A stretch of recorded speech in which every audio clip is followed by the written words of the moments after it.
योग और सांख्य का वर्णन। मुनियों ने कहा, महर्षि, अब हमें योग का उपदेश दीजिए, जो दुखों को दूर करने वाली औषधि है, तथा जिस अविनाशी योग को जानकर हम भगवान पुरुषोत्तम का संयोग प्राप्त कर सकें। व्यास जी बोले, विप्रवरों, मैं संसार बंधन का नाश करने वाले योग का वर्णन करता हूं, सुनो।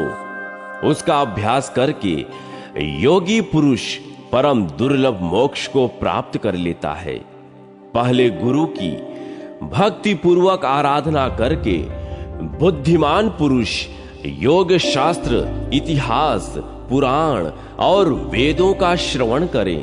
तत्पश्चात आहार, योग के दोष, देश और काल का ज्ञान प्राप्त करके निर्द्वंद एवं परिग्रह शून्य होकर योग का अभ्यास करें। सत्तू, जौ का माण, मट्ठा, मूल, फल, दूध, जौ का हलवा, खुद्दी और तिल की खली, इन सब वस्तुओं का भोजन योग की सिद्धि करने वाला है। जिस समय मन व्याकुल न हो, कानों में किसी प्रकार का शब्द न आता हो, भूख प्यास का कष्ट न हो, हर्ष, शोक आदि द्वंद, सर्दी, गर्मी तथा वायु बाधा न पहुंचाती हो, ऐसे समय में योग साधन करना चाहिए। जहां कोई शब्द होता हो तथा जो जल के समीप हो, ऐसे स्थान में टूटी फूटी पुरानी गौशाला में, चौराहे पर, सांप बिच्छू आदि के स्थान में, शमशान भूमि में, नदी के तट पर, अग्नि के समीप, देव वृक्ष के नीचे, बांबी पर, भयदाहक स्थान में, कुएं के समीप तथा सूखे पत्तों पर कभी योगाभ्यास नहीं करना चाहिए। जो मूर्खतावश इन स्थानों की परवाह न करके वहीं योग साधन करता है, उसके सामने विघ्नकारक दोष आते हैं। उन दोषों का वर्णन करता हूं, सुनो। बहरापन, जडता, स्मरण शक्ति का लोप, गूंगापन, अंधापन, ज्वर तथा ज्ञान जनित दोष, ये सभी उसे प्राप्त होते हैं। अतः योग वेत्ता पुरुष को सदा सब प्रकार से शरीर की रक्षा करनी चाहिए, क्योंकि शरीर ही धर्म, अर्थ, काम और मोक्ष चारों पुरुषार्थों का साधन है। एकांत में, आश्रम में, गूढ़ स्थान में, शब्द और भय से रहित पर्वती गुफा में, सूने घर में अथवा पवित्र रमणीय तथा एकांत देव मंदिर में बैठकर रात के पहले और पिछले पहर में अथवा दिन के पूर्वाहन और मध्याहन काल में एकाग्र चित्त होकर योग साधन करें। भोजन थोड़ा और नियम के अनुकूल हो, इंद्रियों पर पूरा नियंत्रण रहे। सुंदर आसन पर पूर्वाभिमुख बैठकर योगाभ्यास करना उचित है। आसन सुखद और स्थिर हो, अधिक ऊंचा या अधिक नीचा न हो। योग के साधन को निष्प्रिय, सत्यवादी और पवित्र होना चाहिए। वह निद्रा और क्रोध को अपने वश में रखे, संपूर्ण भूतों के हित में तत्पर रहे, सब प्रकार के द्वंद्वों को सहन करे, शरीर, चरण और मस्तक को समान स्थिति में रखें, दोनों हाथ नाभि पर रखकर शांत हो, पद्मासन से बैठें, दृष्टि को नासिका के अग्रभाग पर लगाकर प्राणायाम पूर्वक मौन रहें। मन के द्वारा इंद्रिय समुदाय को विषयों की ओर से हटाकर हृदय में स्थापित करें। दीर्घ स्वर से प्रणों का उच्चारण करते हुए मुख को बंद रखें और स्वयं भी स्थिर रहें। योगी पुरुष नेत्र बंद करके बैठें। वह तमोगुण की वृत्ति को रजोगुण से और रजोगुण की वृत्ति को सत्व गुण से आच्छादित करके निर्मल एवं शांत हृदय कमल की कर्णिका में लीन सर्वव्यापी निरंजन मोक्षदायक भगवान पुरुषोत्तम का निरंतर चिंतन करें। योग वेत्ता पुरुष पहले अंतःकरण सहित इंद्रियों और पंचभूतों को क्षेत्रज्ञ में स्थापित करें और क्षेत्रज्ञ को परमात्मा में नियुक्त करें। तत्पश्चात योगाभ्यास करें। जिस पुरुष का चंचल मन समस्त विषयों का परित्याग करके परमात्मा में लीन हो जाता है, उसके सामने योग सिद्धि प्रकाशित होती है। जब योग युक्त पुरुष का चित्त समाधि काल में सब विषयों से निवृत्त हो पर ब्रह्म में एकीभूत हो जाता है, उस समय वह परम पद को प्राप्त होता है। जब योगी का चित्त परमानंद को प्राप्त कर किसी भी कर्म में आसक्त नहीं होता, उस समय वह निर्वाण पद को प्राप्त होता है। योगी अपने योग बल से शुद्ध सूक्ष्म गुणातीत तथा सत्व गुण संपन्न पुरुषोत्तम को प्राप्त करके निःसंदेह मुक्त हो जाता है। संपूर्ण भोगों की ओर से निःस्पृह सर्वत्र प्रेम पूर्ण दृष्टि रखने वाला तथा सब अनात्म पदार्थों में अनित्य बुद्धि रखने वाला योगी ही मुक्त हो सकता है। जो योग वेत्ता पुरुष वैराग्य के कारण इंद्रियों के विषयों का सेवन नहीं करता और निरंतर अभ्यास योग में लगा रहता है, उसकी मुक्ति में तनिक भी संदेह नहीं है। केवल पद्मासन लगाने से और नासिका के अग्रभाग पर दृष्टि रखने से ही योग की सिद्धि नहीं होती। वास्तव में मन और इंद्रियों के संयोग उनकी एकाग्रता को ही योग कहते हैं। मुनिवरों, इस प्रकार मैंने संसार बंधन से मुक्ति के साधन भूत मोक्षदायक योग का वर्णन किया। मुनि बोले, द्विज श्रेष्ठ, आपके मुख रूपी समुद्र से निकले हुए वचनामृत का पान करने से हमें तृप्ति होती नहीं दिखाई देती। अतः पुनः मोक्षदायक योग और सांख्य का विस्तार पूर्वक वर्णन कीजिए। तपस्या, ब्रह्मचर्य, सर्वस्व त्याग और बुद्धि, जिस उपाय से मन और इंद्रियों की एकाग्रता प्राप्त हो सके, वह बतलाने की कृपा कीजिए।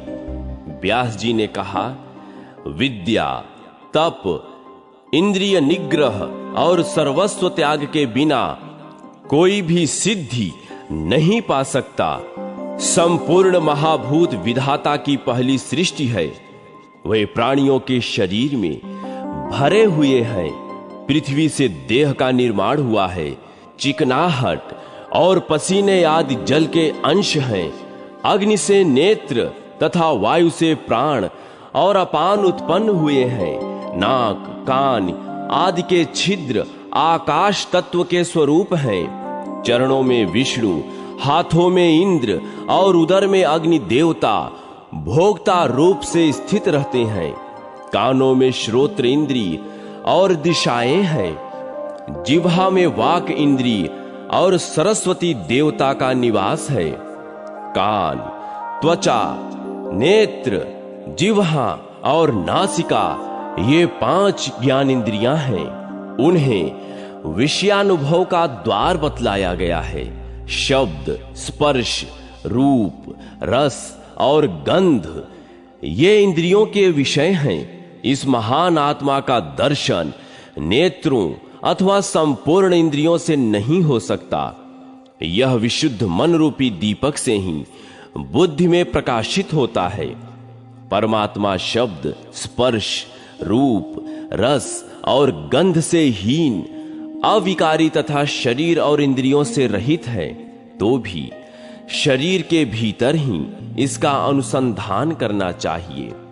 जो इस विनाशशील शरीर में अव्यक्त भाव से स्थित परम पूजित परमेश्वर का ज्ञानमयी दृष्टि से निरंतर साक्षात्कार करता रहता है, वह मृत्यु के पश्चात ब्रह्म भाव को प्राप्त होता है।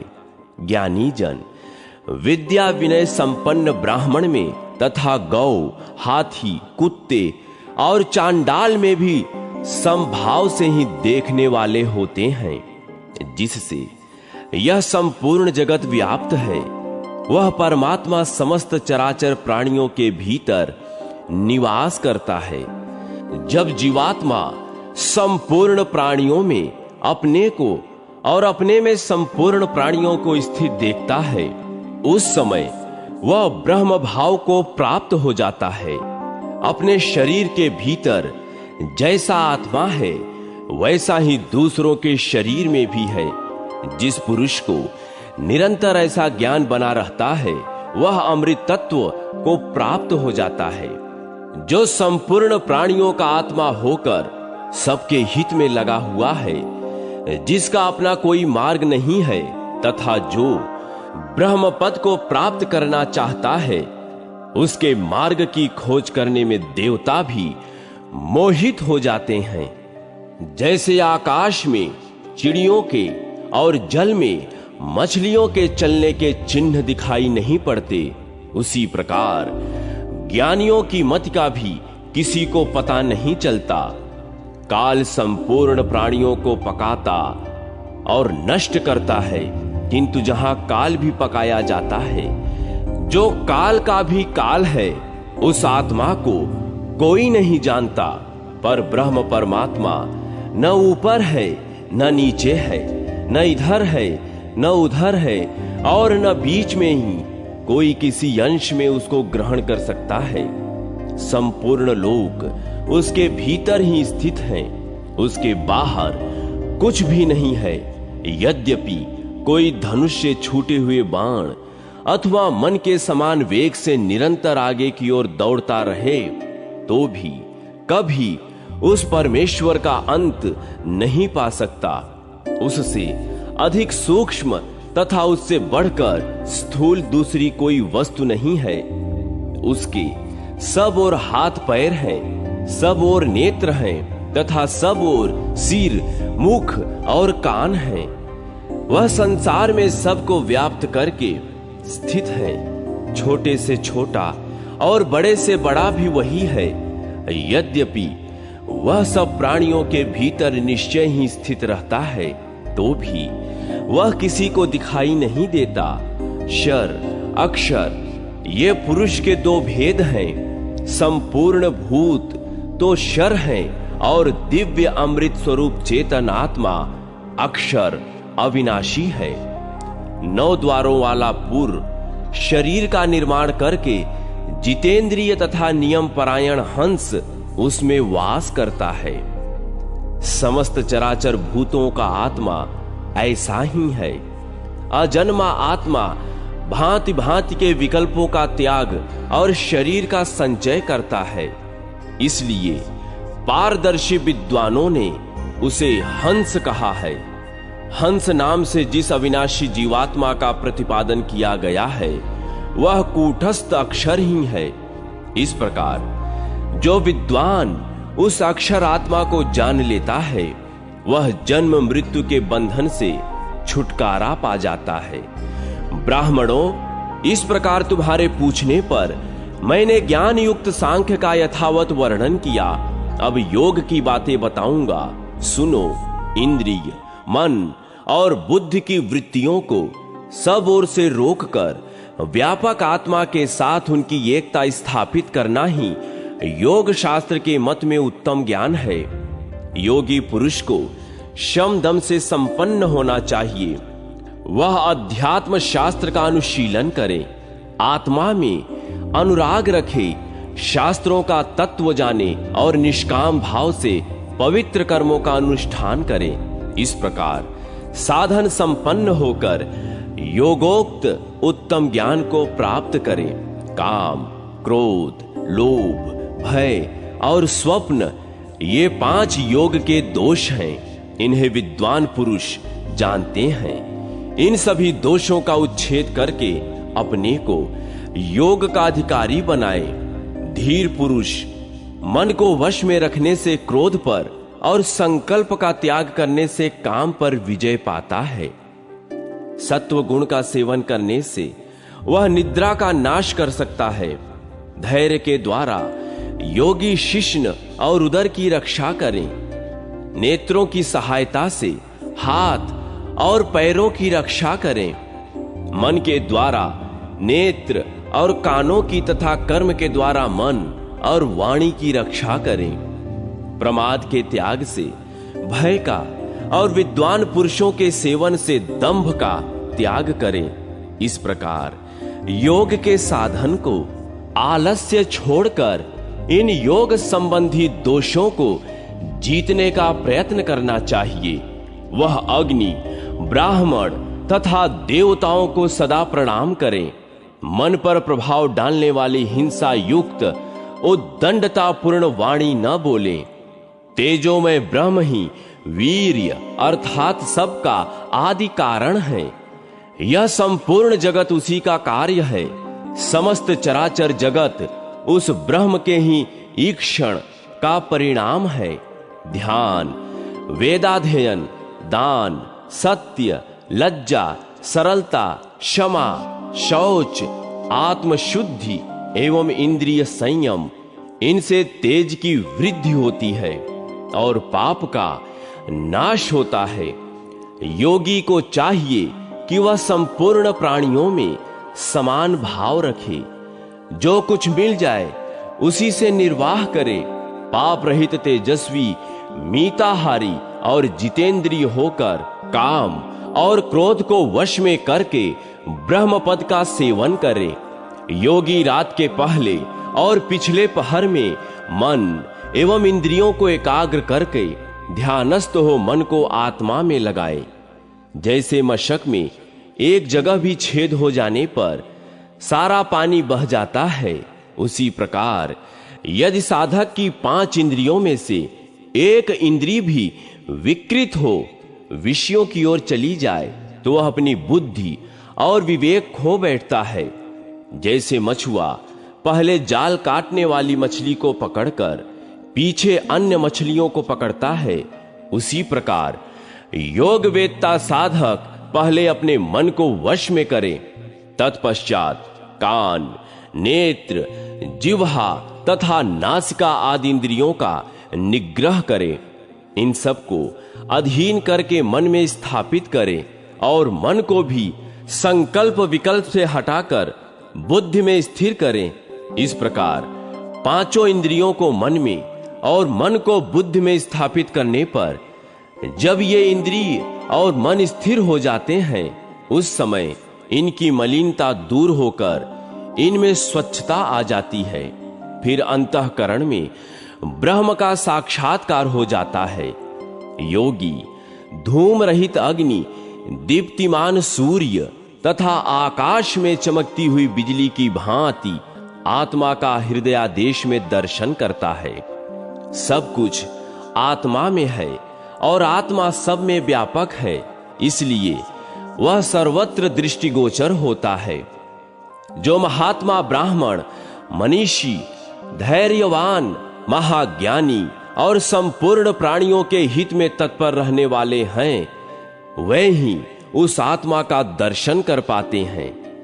जो योगी एकांत में बैठकर कठोर नियमों का पालन करते हुए थोड़े समय में भी इस प्रकार योगाभ्यास करता है, वह अक्षर ब्रह्म की समानता को प्राप्त हो जाता है।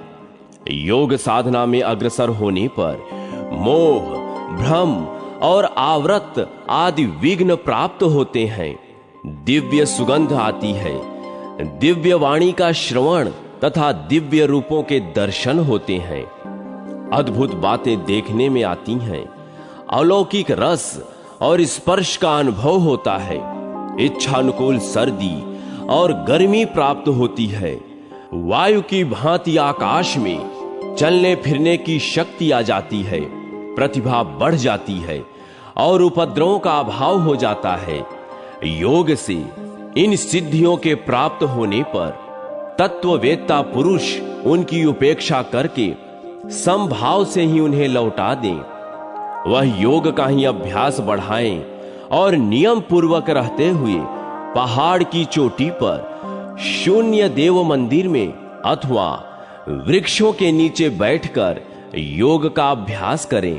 इंद्रिय समुदाय को संयम में रखकर एकाग्र चित्त हो निरंतर आत्मा का चिंतन करता रहे। योग से मन को उद्विग्न न होने दे। जिस उपाय से चंचल मन को रोका जा सके उसमें तत्परता पूर्वक लग जाए और साधना से कभी विचलित न हो। अपने रहने के लिए शून्य गृह को स्वीकार करें, क्योंकि वहां चित्त एकाग्र रह सकता है। योग का साधक मन, वाणी अथवा क्रिया द्वारा भी कहीं आसक्त न हो।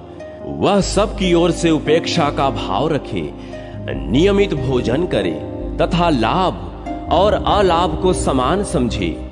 जो उस योगी की निंदा करे और जो उसको मस्तक झुकाए, उन दोनों के ही प्रति वह समान भाव रखे। वह किसी एक की बुराई या भलाई न सोचे।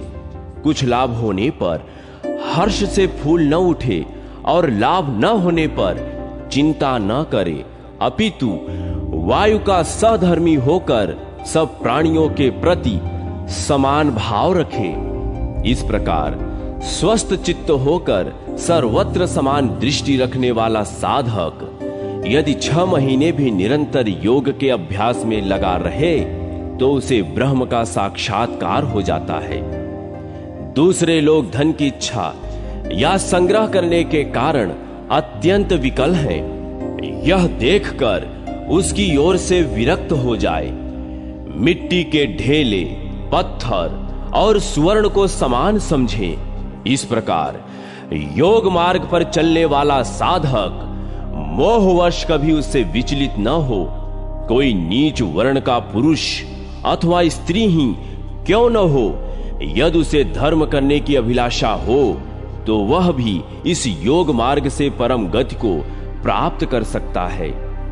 योगी पुरुष अजन्मा, पुरातन, जरावस्था से रहित, सनातन, इंद्रियातीत एवं अगोचर ब्रह्म को प्राप्त होते हैं। जो मनीषी पुरुष इस योग की पद्धति पर दृष्टिपात करके इसे अपनाते हैं, वे ब्रह्मा जी के समान हो उस उत्तम गति को प्राप्त करते हैं, जहां से पुनः इस संसार में नहीं आना पड़ता।